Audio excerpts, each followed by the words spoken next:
Good morning and welcome to Pemberley Farm. Well, today we're going to talk about another medicinal herb, you might say. And this is the end of September. And this, I'm standing on the dam and the pond is behind me. For those of you that have seen our videos before know what I'm talking about. And this is just a low place on the other side of the dam, which the little creek runs through down in the very bottom there. But this is a whole field of goldenrod, and we are going to pick some goldenrod, but we're not going to go down in there. It's also growing all around the pond, and so we're going to do it from there. All right, we're here by the pond, and you can see that these are grown pretty tall. Aren't they beautiful? But you know what happens so much of the time? People see this and they go, "Oh no, I'm so allergic to goldenrod." Well, you know, some people can be allergic to goldenrod, but that's very rare. Most of the time, they're actually allergic to the ragweed that grows nearby. And so, the goldenrod actually works as an antihistamine to help the allergy that you would have to the ragweed. As a matter of fact, goldenrod is not spread by the wind, the spores and all by the wind. The goldenrod, the bees come to the goldenrod. And so, really and truly, most people that think they're allergic to goldenrod are actually allergic to the ragweed that grows nearby. So, anyway, we're going to harvest some of this. But you know, if you've watched very many of our videos, you know that there's a colony of honeybees on our property here, and so to help, and then the wind's blowing right now, but there were bees here, and so I think Ashley will put a picture that she took in. And so what we're going to do is we're going to harvest some of these, and I think we already have one tincture made, but we don't have very much, so we'll make tincture. We'll make a oil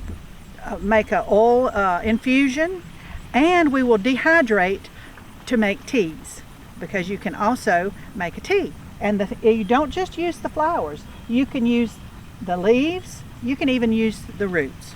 And so I encourage you, I've got a list, because you know I'm old and I forget, and so I made a list of everything that that goldenrod, almost everything goldenrod is. It's an anti-inflammatory, and when you are old, you understand about too much inflammation.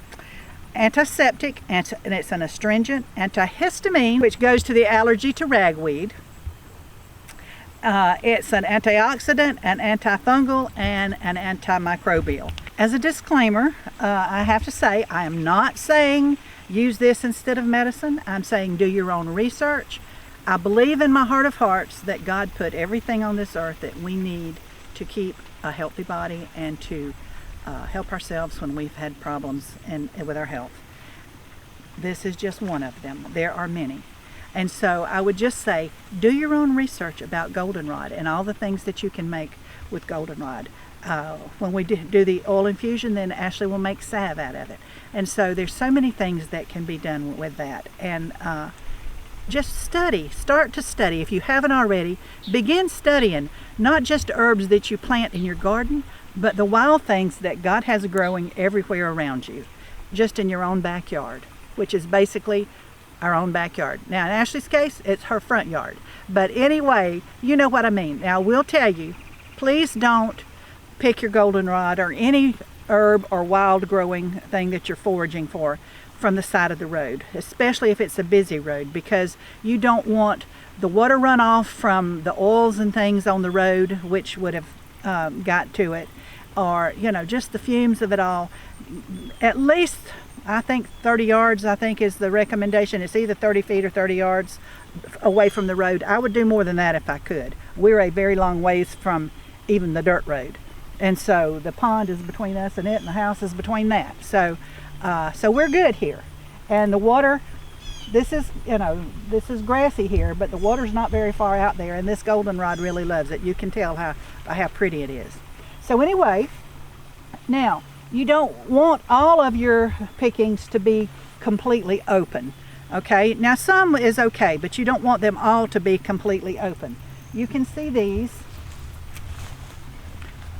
are not very open at all. Okay, now let's see, these are much more open, but they're still not completely done, but they're much more open. So you don't want to go too much more than that, and so you want kind of a happy medium there. You don't want them to be completely, like I said, and this one is kind of in between those two.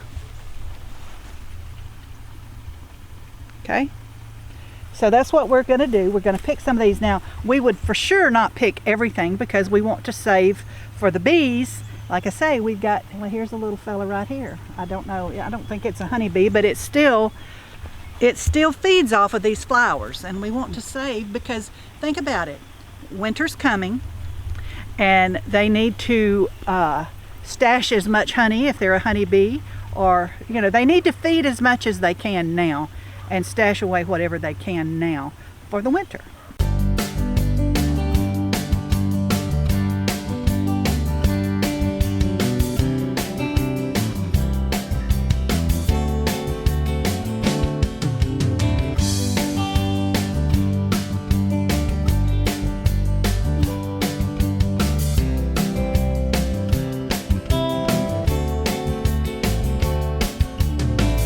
Okay, we're back at the old farmhouse, and before I go in, oops, I dropped some, but anyway, I'm going to give it a good shake in case there's any little critters in there, Now, this is all clean. It hasn't been, but yet day before yesterday it rained. Like I say, it was out by the pond, so that it's not dusty or dirty. I'm not going to wash it. Okay, I'm going to dehydrate it. The ones I dehydrate, I'm going to dehydrate just like it is, and I'm not going to wash them, because they're clean. They were just rained on, and like I said, we live on this little dirt road that is not well traveled most of the time, but this has been way on the other side of the pond, so it's clean. And what happens is this stuff grows all around the pond, and after early spring, I don't let my husband weed eat around the pond anymore, so that this stuff grows so that I can do this in the fall. And that field we showed you in the beginning down below the dam, he'll eventually mow that as well. But again, we let this grow, and after it's all finished blooming, then he'll mow it for the winter, and then it starts all over again in the spring. But anyway, so if it's clean and and it's not dusty and it's just rained on it, but dry, because we waited this morning, it's overcast, which is perfect. The best time to do it is when you haven't had a lot of harsh sun on it. So it's overcast today, and this has been perfect, and it's probably 10 or 10:30 or something in the morning, so that's good. And the sun hasn't been on it affecting its oils, so this is the perfect time to do it. So we're back at the old farmhouse, and I want to show you how easy this is to do, to get the leaves off. Look at that. Don't you wish everything was that easy? Okay, and so you just pull the leaves that way, and then for the blooms, I'm just going to take the scissors and cut it up, and you're getting a little bit of stem in there too. That's okay. That's okay. So that's what we're doing, cutting it up a little bit. Now, one of the things I'm going to do also, and I'm not, we won't do the whole process now, is I'm going to take some of it and tie it together. I should have got my string out here. But anyway, and tie it together. I will take off, especially the very long ones, I'll take off the bottom parts of the leaves. Okay? And then we'll tie it up upside down and hang it. Also, I will put a link to a hanging air dryer. We're going to air dry the goldenrod to a hanging air dryer, and I didn't think to put it up before we walked in the house to go ahead and process this. We may get it put up and then show you a picture of it after the fact. But anyway, I want to air dry it. Now you can dehydrate in a dehydrator, but you want to be careful about your herbs that you don't get them overheated. So I'm going to continue to set some aside to be hung, and set some aside to be put in the dehydrator, the hanging air dryer. And then some we're going to process by making an oil infusion. And as far as what we're going to do with the dehydrated ones, we will make a tincture. I can't remember how much tincture I have left of the original one that I put up, but if I don't have very much, then I will make some more tincture. If not, we will just, in our big half-gallon jars that we keep our herbs in, we'll put the dried goldenrod in there, and so when we need it again, we have it. We can also make tea out of the dehydrated ones. Now, you can also make tea out of the fresh ones. You don't have to dehydrate it to make the tea. Okay, now we've got our jar, well, maybe a little more than half full, but I haven't squished it down a lot, so I think we'll be fine. And so for our oil infusion, we're using extra virgin organic olive oil, and this is so hard, y'all. All we're doing is just pouring it in. I mean, my goodness, how much easier can you get? All right, now you see it's bubbling up, and if you're a canner, you know you got to do something about the bubbles. And so we're getting my what? If you watch my canning videos, our handy dandy chopsticks. I think I'll break this one if I can. Who knows? Yeah, I did. Stronger than I thought. All right, so I'm going to kind of debubble before I add some more. Okay.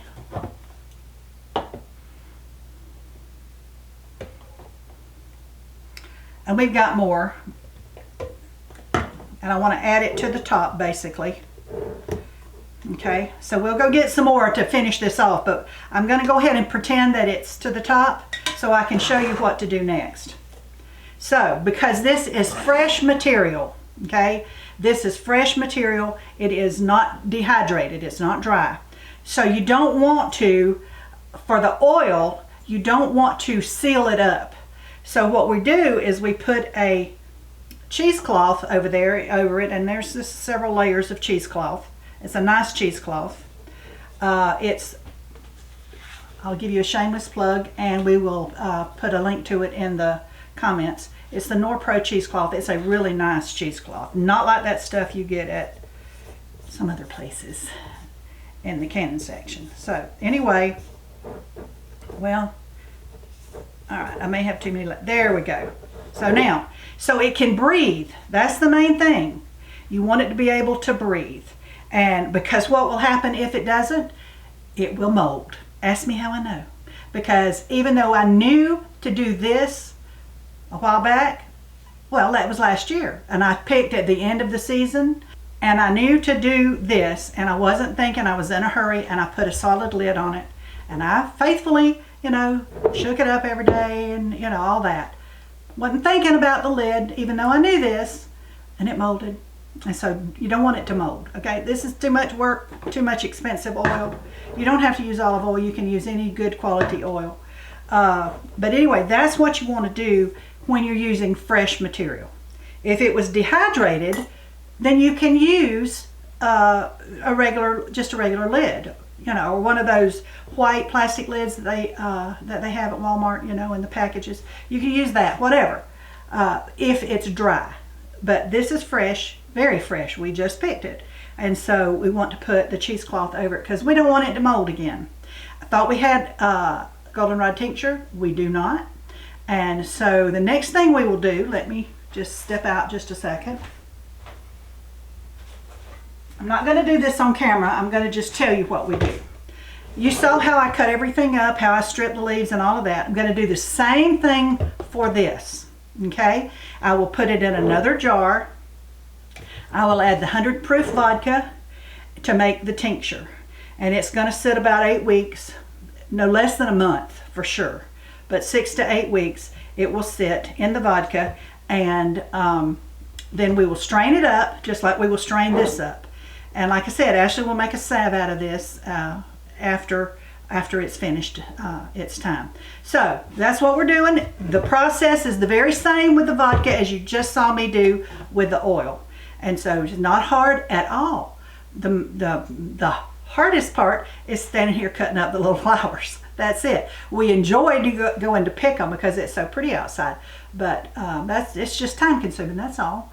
And so just take a little time, strip your leaves, cut up your flowers, pack your jars, and you have a very good, goldenrod is an amazing, amazing plant.